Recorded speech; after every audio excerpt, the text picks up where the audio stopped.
Hi, this is Dalene with McDonald Sewing and Vacuum, and I'm going to show you all the wonderful sewing features that come with the Designer Brillance 80. This is a wonderful machine. It's one of our newer Husqvarna Viking machines. Okay, so I've got my bobbin ready to wind, and I'm going to show you I'm not going to actually unthread the machine. I have a metal foot, which is good, and I'm just going to make sure the thread runs under the foot. It's still threaded. I'm going to put the thread through the bobbin, through the center of the bobbin, and through the hole on the top. And I'm going to run it across, make sure it lines up on those bars. Those metal bars are there to protect your machine, to keep it from wearing a groove in your machine. Then there's a little guide right here. I put the bobbin down on top of the bobbin winding post, and then I flip the bobbin winding on, and I can just touch the screen to turn it on and off. I'm going to trim my thread there, make sure it's still lined up, which it's doing fine. And I don't really have to interrupt my sewing very much to wind a bobbin. It's much easier than it used to be. I love this feature. Okay, I'm not going to wind a full bobbin right now, and I can just pop that back over. It even comes with a little cutter right there, which is very handy in case you are like me and misplace your scissors a lot. Okay, so I'm going to put my bobbin back in, clicking to make sure that it's in the tension. The first place we're going to start is with the screen here. I've got a nice color screen. You can use it just like your tablet or your phone. It has the same touch capabilities. And when we're in sewing mode like we are right now, you can choose the type of fabric that you're working with, and use the My Sewing Advisor, which is a wonderful way to manage your fabric. So I'm going to choose a woven medium, just to give you an idea, and then I'm going to choose a seam right here as a basic technique. And then it sets everything up for me. It's got the tension set for me, it has the stitch length set to where I need it to be, and I'm all ready to go. I don't have to worry about things like tension and presser foot pressure and so on. I don't even have to put my foot down, lower the foot. With the foot control, I can just tap it and it puts the foot down for me. And then when I'm ready to sew, I can just go ahead and stitch. So I'm just sewing a straight stitch here, and I'm going to use the scissors that are right there with it to cut the thread. And there we've got a beautiful straight stitch. On the screen, what I didn't show you a moment ago, it tells you when you select your fabric and your stitch, it will show you what foot to use. So I have the A foot here. It will show what type of needle and what size of needle to use, so there's no guesswork there either. So it's really designed for ease of use. The next thing I want to show you is that when you've got a straight stitch like this, you can actually change the needle position. So right here, I'm going to touch on the screen. This is when when there's a straight stitch and there's no width to the stitch. I can touch the screen and it moves the needle over incrementally. We've got, I don't remember how many stitch positions, but you can go all the way over to the left and all the way over to the right. Right here on the screen, you can tell that it's not at the default setting when the number here is showing in turquoise. When I get back to the default setting, it will turn back to black. So there you go. You can always tell where you need to be. Now I'm going to just stitch a little bit. And I'm going to stop with the needle up and scooch over a little bit to the right. And you see how easy it is to change the needle position here? I just keep tapping until I have it where I want it. And sew a little bit more. And back to the default. And there you go. So it's very easy to align your stitches where you want them to be. And you can see how I was able to make those jumps. Other things that are available on this screen, the user's guide is right here available for you. You can either search by a topic, and you brings up a little keyboard, or you can go through an A to Z list, or you can look at the different chapters. So there's several ways to navigate through that. I'm going to go back to the Joy of Sewing Advisor, and this time I'm going to be working with this really stretchy tricot knit. It's very lightweight, very difficult to use, at least I would have thought so some years ago, before I got my first Viking. So I'm going to choose Stretch Light fabric, and once again I'm going to choose a seam. Now this time it actually sets up a slightly zigzag seam for me. It still says that I need the A foot, but this time it's telling me that I need a 75 stretch needle for best results. I'm not going to change the needle today, and you'll see I'll do just fine anyway.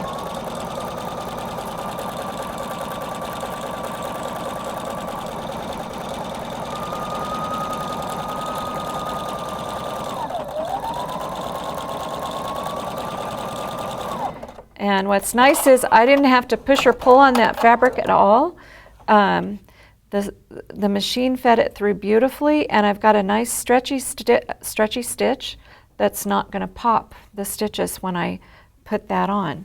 So wonderful for garment sewing. Okay, the next thing I want to show you how easy it is to set up for denim. So I'm going to go back to the Joy of Sewing Advisor, and I just touched that sewing machine right up there. This time I'm going to select Woven Heavy, and I'm going to select a seam again, and it is telling me to, oops, I've got Woven Medium. I must not have pushed the right selection. Let's try Woven Heavy. There we go, and a seam. And this time it's telling me I need a B foot. It recommends a 90 needle, so I'm going to change the feet, and on this machine it's really easy to change the feet like on most Vikings. I just push from the back, and the current foot comes right off. I'm going to put it right there, and I'm going to pop the B foot in just like that, and ready to go. Again, I'm not going to change needles for this. And what I'm going to do right now is create a fake flat-filled seam. So I'm going to try to make it look like the seam that we often have going down the side of our jeans. And that's at least 3 layers. So when you're hemming someone's jeans, you end up having to go through 9 layers of denim. And the wonderful thing is that any of our Viking machines can do that. And the Brillance handles it brilliantly. Had to do that. Okay, so I have rolled up my rolled hem twice, and I now have 6 layers here that I'm dealing with. This time I'm going to activate the needle down position by pressing this button right here. It's just me trying to get that under there. There we go. Okay, and I'm going to be using this multi-purpose tool. It's also known as a clearance plate or button reed. I'm going to be using that to help me get over the hump. So here we go. That's 3 layers I'm going through, no problem again. Now as my foot starts to climb in the front, I'm going to take the narrow end of this and slide it under the foot in the back, so you can see it levels that out. And I'm going to continue to stitch across there. And wonderful, no problem, no skip stitches. I didn't break a needle. And I have a beautiful denim seam. It's a little hard to see those purple stitches on the dark blue, I know, but that works very easily. Okay, the next thing I want to show you is how to do a buttonhole with this machine. We're going to go back to our woven medium fabric, and I'm going to select the buttonhole. And what's really nice about this machine is that it brings you in context help. And so it's going to tell you here how to go about making a buttonhole. So one of the list of materials is right here, and the first thing it mentions is the sensor one-step buttonhole foot, and that's this foot right here. I'm going to take the B foot off, which is the one I just had on there. This one goes on just the same way. There's a metal bar there in the middle, and it slips onto the ankle just like that. And then in the back of the machine, there's a slot where that connector goes in, and I'm going to see if I can do it by feel. Yep, there we go. So I've got it connected now. What I can do right now, it shows me on the screen that there's a nice little ruler down here, both in millimeters, centimeters, and inches.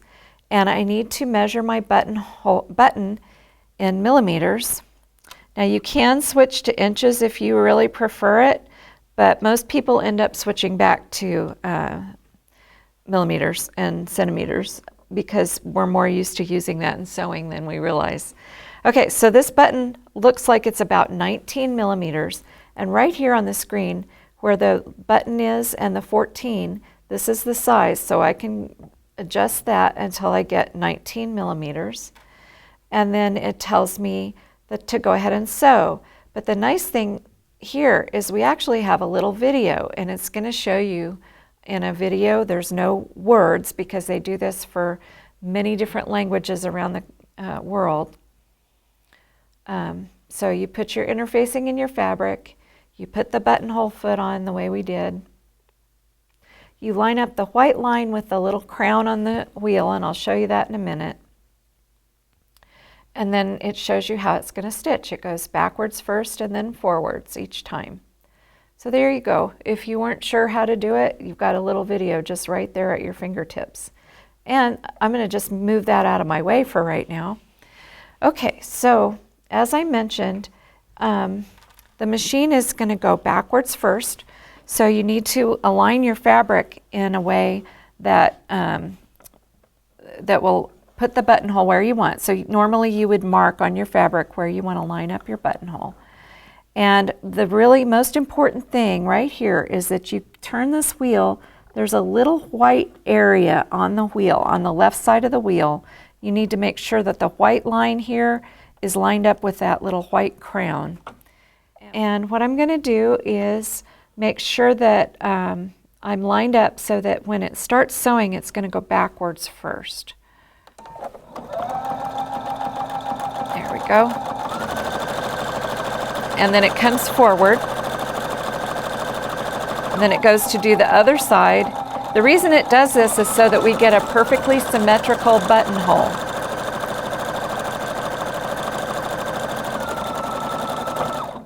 And it stops by itself when it's finished, and I can just use the scissors, trim that off, and there's my beautiful buttonhole.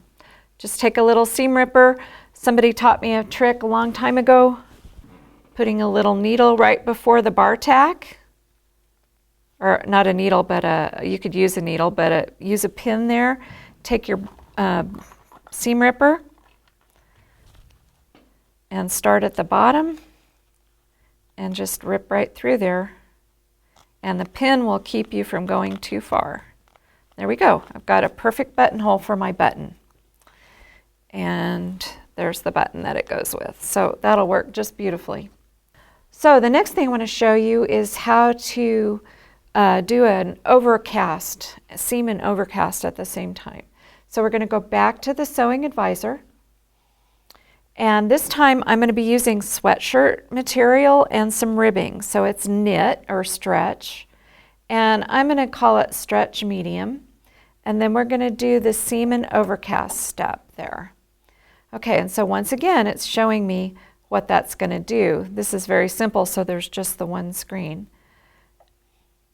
And I need to change my foot back to the B foot. So I just pull that one off, put the B foot back on, and put my thread through the foot and pull it toward the back. That's always going to provide the best results if you keep your thread pulled toward the back that way. Okay, so I'm going to pretend that we're sewing ribbing onto a sweatshirt sleeve here. And I'm going to line my fabric up with my ribbing so that it's right kind of between the two red lines on the right there, and start sewing. And what it's going to do is sew a seam and finish the edge all at the same time.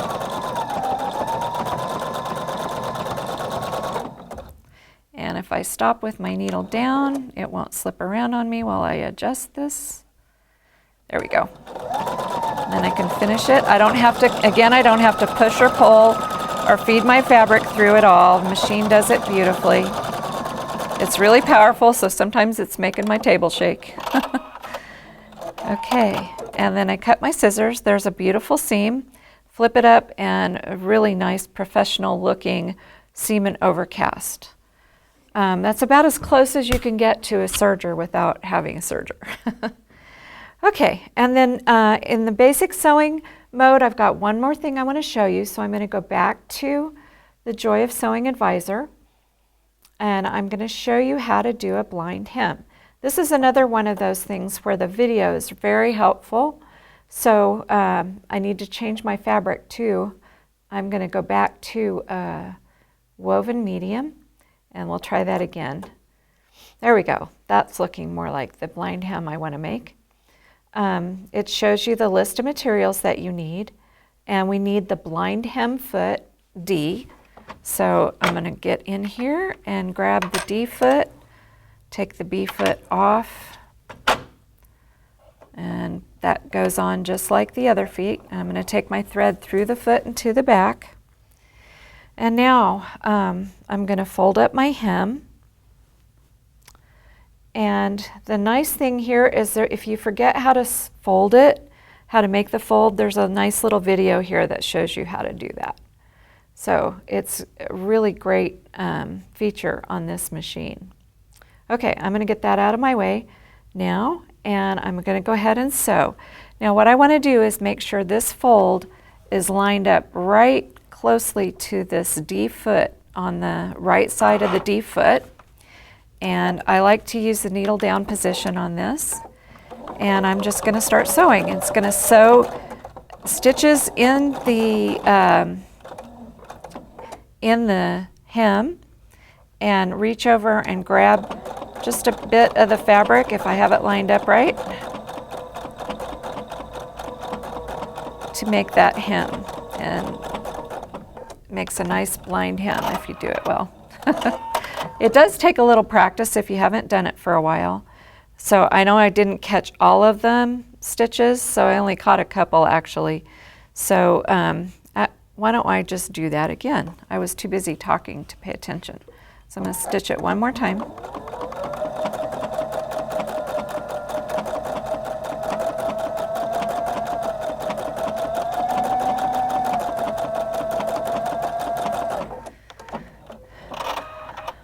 Like I said, it's a good idea to practice this before you do it on the real thing. Now I caught more of them that time.